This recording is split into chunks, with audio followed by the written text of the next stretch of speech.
Hello, bonjour.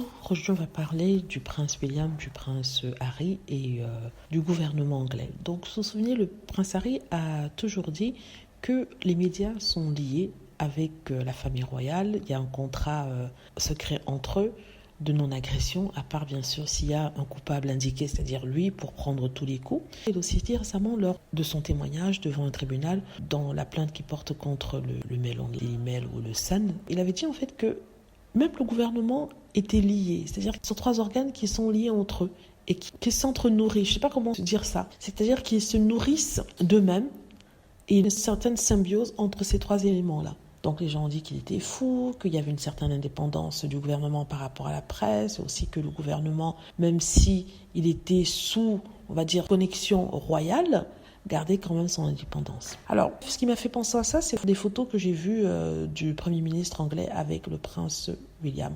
Rishi Sunak avec le prince William. J'avais déjà fait une vidéo sur Rishi Sunak qui allait à la fête organisée par Rupert Murdoch sur une de mes chaînes. Donc ici maintenant, c'est la façon dont Rishi Sunak interacte avec le prince William.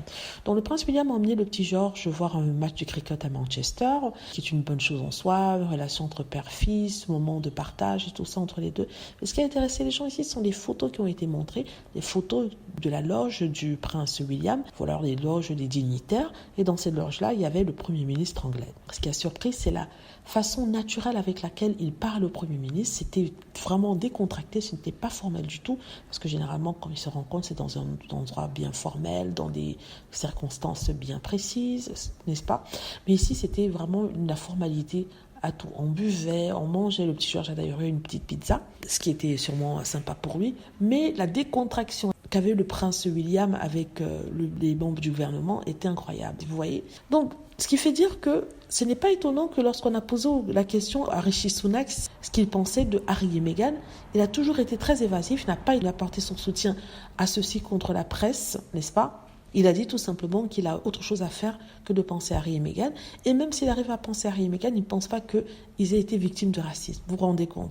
Donc vous comprenez maintenant pourquoi quand on dit Rishi Sunak au gouvernement, et surtout gouvernement conservateur, parce qu'il y a d'autres membres du gouvernement travailliste qui ont été très clairs par rapport à ça, qui ont dénoncé le traitement de Meghan Markle par la presse, dénoncé le non-soutien de la famille royale à Meghan quand elle est attaquée.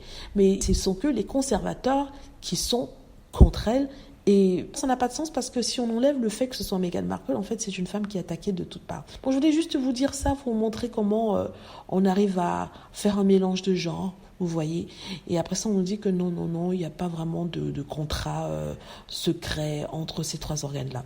Voilà, dites-moi ce que vous en pensez, j'espère que vous avez aimé la vidéo, n'hésitez pas à cliquer sur like si c'est le cas, à vous abonner pour plus de vidéos, et à cliquer sur la petite cloche afin d'être averti lorsque je poste une nouvelle vidéo. Merci.